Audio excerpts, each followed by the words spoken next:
Staying with us. Let's begin in Kaduna State, northwest Nigeria, where state government has expressed its readiness to conduct surgical castration for male rapists. The move is aimed at curbing sexual and gender-based violence in the state. The state also announced removal of one or both fallopian tubes for female counterparts.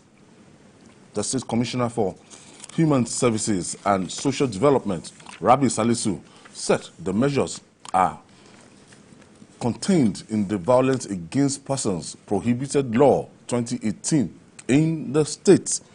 This is funny, akin to what we had in India some years ago.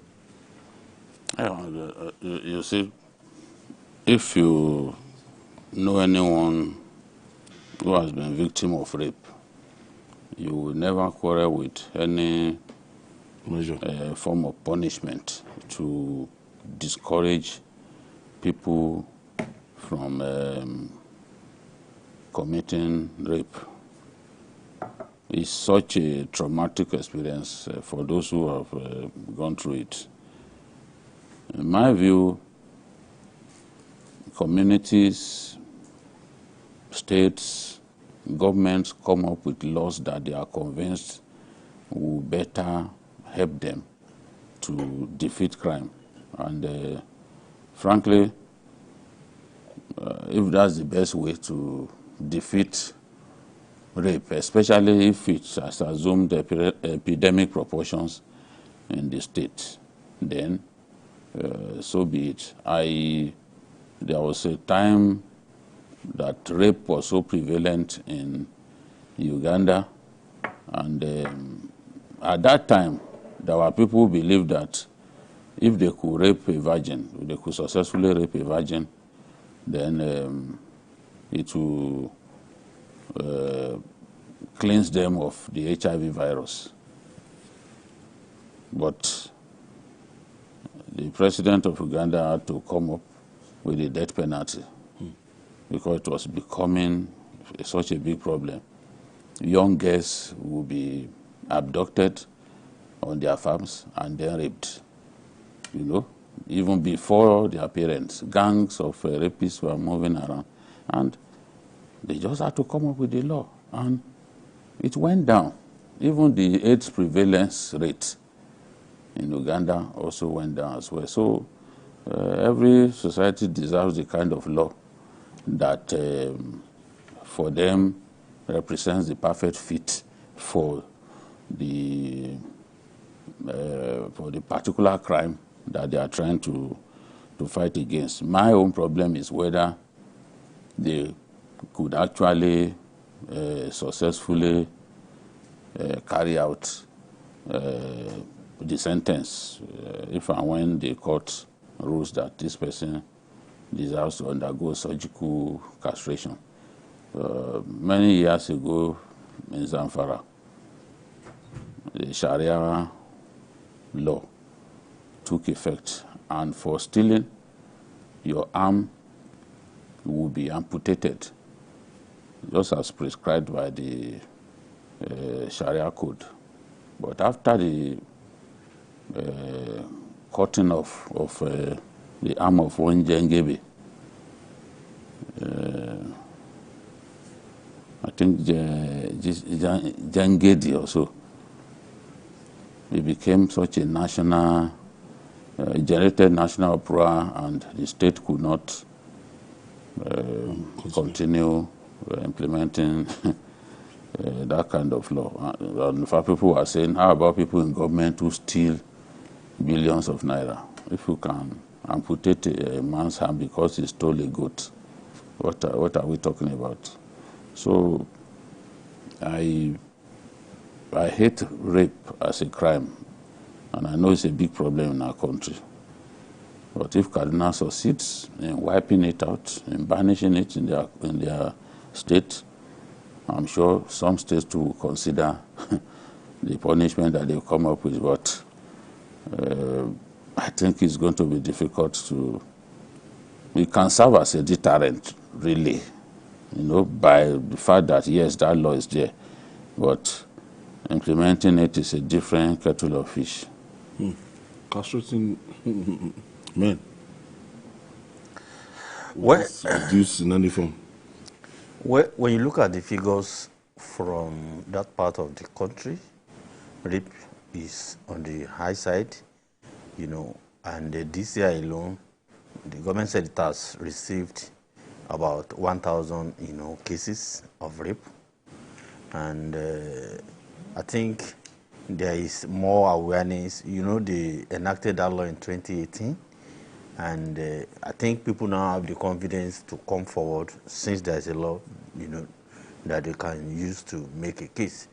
But in all of this, I'm afraid we may end up trying to solve one problem and create another problem, because you want to punish crime, and punishing crime, and you have to be extremely careful, because you have to navigate the complex web of, the judicial process.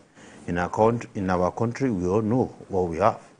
So, in every country where human rights is, prioritized, they always tilt towards, against extreme, punishment. Because under judicial review, it has happened before, as, here and everywhere, that there will be new facts and it will show that you actually didn't commit that crime. So what happens to the man that has been castrated? So we have to think properly about it. I'm always against, extreme punishment. Life jail is there. Many, long years of jail is there. We need to go deep into the root causes, because most countries in this regard go and they tend towards preventive, rehabilitation, things like that. Because somebody who rapes is not a normal person. Just take it. Somebody who rapes is never a normal person. So people like that need, they need to be rehabilitated. You need to punish them, but not the extreme way. It has not worked. Jide cited the issue of Sharia at that time when they cut off as it's still stopped over there. They do Sharia in virtually all the major states in the north, that you must not do sexual. Has it stopped there? In Nigeria, there was a time we opted for tying people against the stake and shooting them. Armed robbers. Has armed robbery stopped in our country?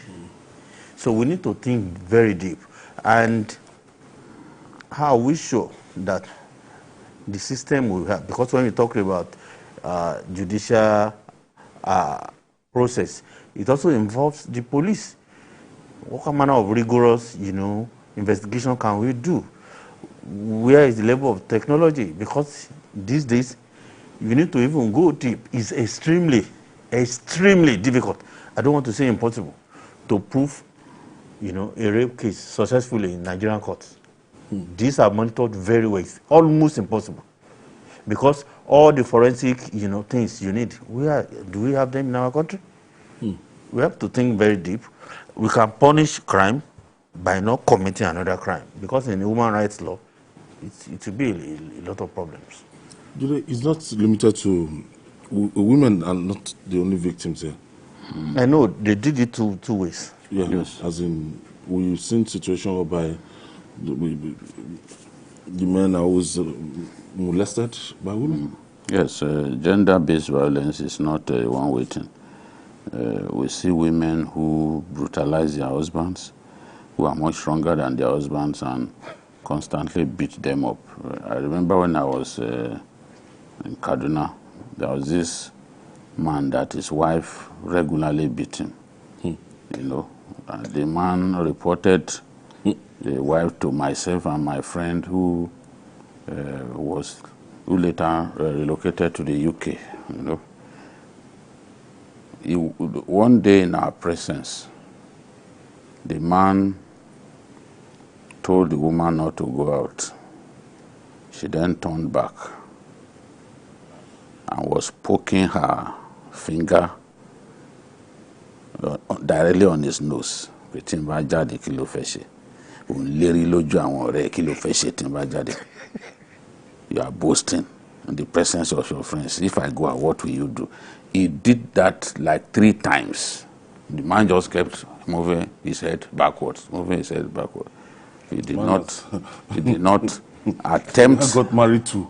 You know, he got married to a bully. You know, people reported hearing them at night. You know, where the man will be screaming, "Otipami," or this and that, but the people won't get involved. That's the painful aspect. This man was living in hell, but people would not try to go and rescue him from the wife. It kept happening and happening and happening. I can't forget in the Makira area of Kakuri where I was living at that time. You know, perhaps both of them are still alive now, and you know, maybe they are too old to fight. But it was a regular thing. The man must not talk. At the slightest provocation, he beats him up. And he will sit on top of him and be pummeling him. You know? That must be love. Love. No, that he cannot get out of. Yeah, to... No. To people not getting, kind of woman people not getting out of a relationship, in most cases, has nothing to do with love.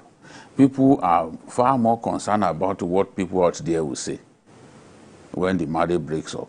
And that's why some people die in the process. When there is extreme gender-based violence, either from the wife or from the man, the best thing is to get out of the relationship. If you can't manage it, get out of it. But people are more concerned about how the society will view them, yes, what the pastors will say, and all that, you know. And then you watch the person die in the name of telling people that the Bible is against you. If you don't walk out of a relationship and you get killed in the process, it's costly. You just behave in a stupid manner. That's the way I see it.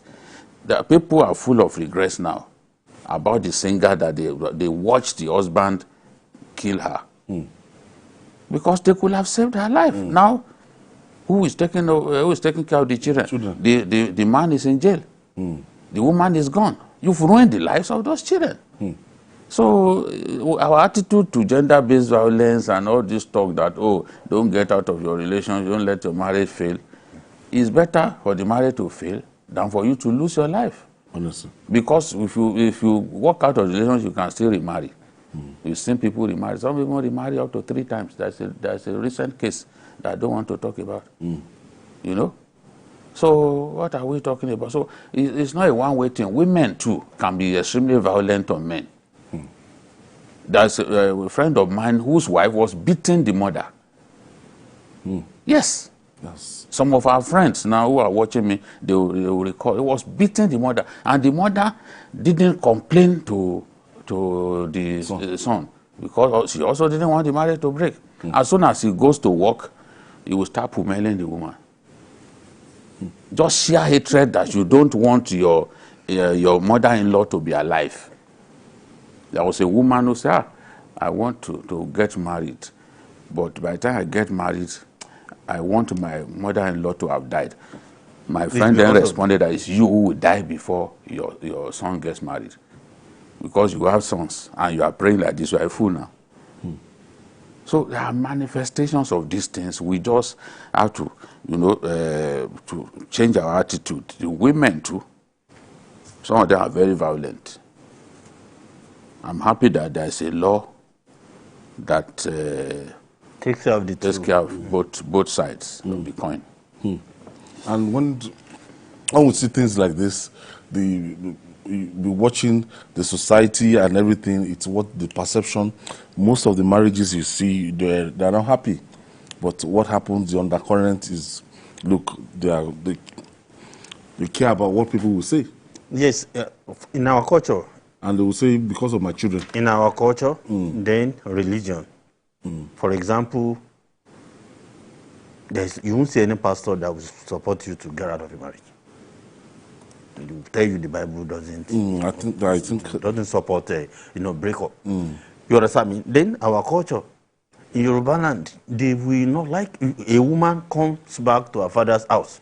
You know the way they call her Odale Moshu. Abi? So that one is derogatory enough. So you don't want to pass through it.